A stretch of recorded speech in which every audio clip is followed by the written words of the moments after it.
State lawmakers don't return to Springfield for another 2 weeks, but a debate over putting school children in timeout is underway.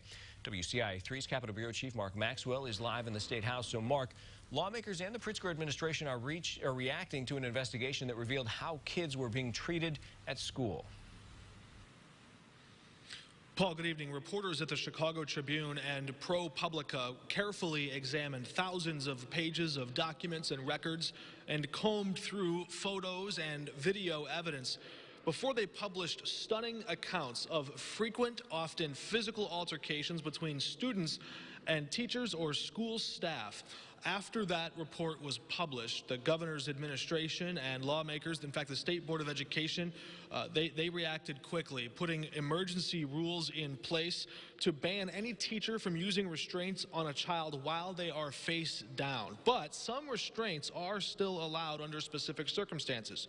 Tomorrow, state lawmakers will hold their first preliminary hearing to discuss the sensitive issue in the school classroom. House Democrat Sue Shearer was a teacher for decades and told me she was shocked at how often this is going on. But I've seen children who get so upset and that something's triggering this in their life that's causing this, and bless their hearts, and yet the child next to them needs to be safe too. So we've got to figure it out. This is something that should not happen.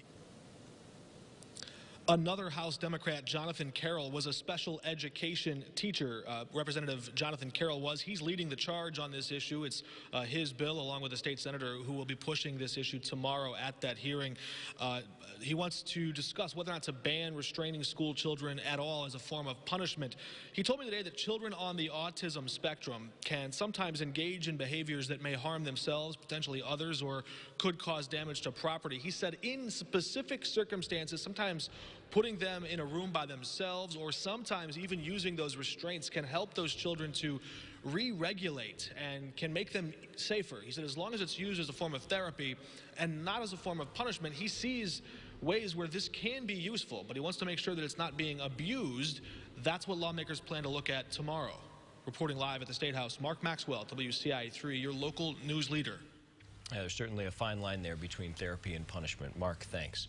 Well, lawmakers will hold a public hearing from a state government building in Chicago tomorrow morning at 11. They plan to listen to experts and discuss the possibility of banning solitary confinement in schools.